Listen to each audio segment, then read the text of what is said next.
De Broglie's hypothesis was experimentally verified by Davisson and Germer. Okay, so see, their experiment setup is something like this. See, they have one electron gun.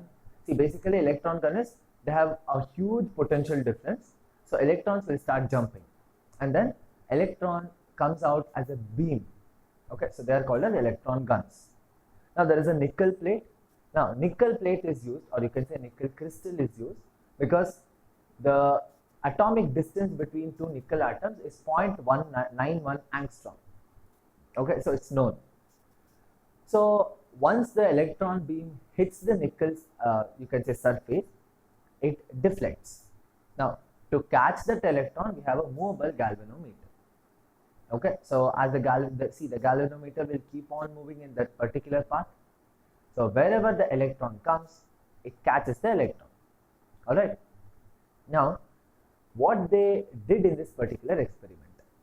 So first thing is, as they shoot the electron, the nickel crystal, it deflects the electron. Right. Now they started with a voltage of 44 volts, and they kept on increasing the voltage up to 64 volts, 64 to 68 volts.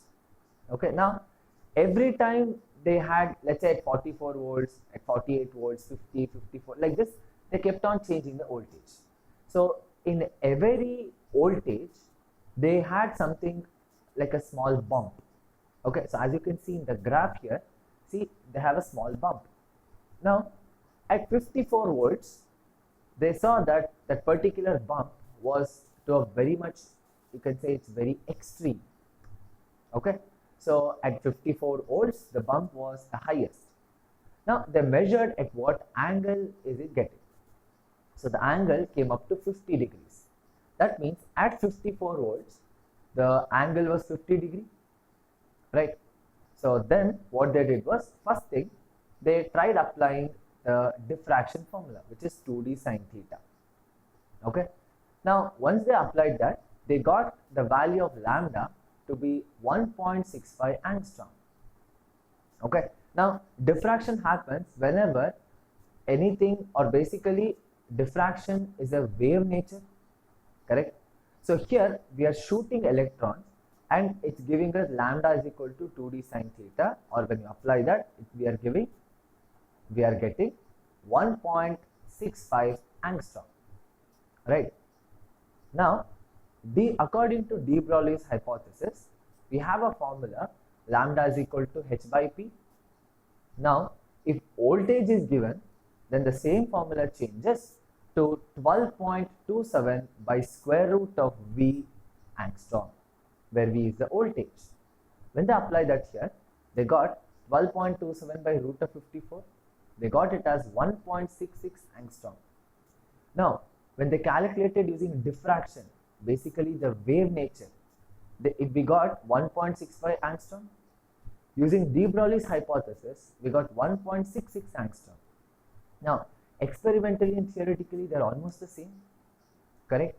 So de Broglie's hypothesis became de Broglie's theory, because experimentally they verified it, and this experimental verification happened around 5 or 6 years after de Broglie's hypothesis. All right, so whatever de Broglie came up like 6-7 years ago, they experimentally verified it later on. So this experiment confirmed that even matter can behave like a wave, or what we call as wave packets. Okay, so they are called as wave packets. So this was a breakthrough in physics, because here what can we conclude from this? Nature loves symmetry.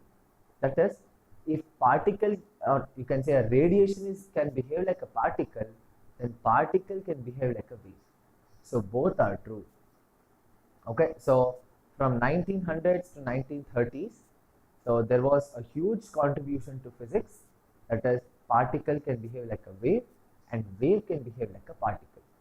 So this theory on de Broglie and the experimental verification of this de Broglie's hypothesis by Davisson and Germer, that led to lots of inventions and discoveries, one of which is an electron microscope.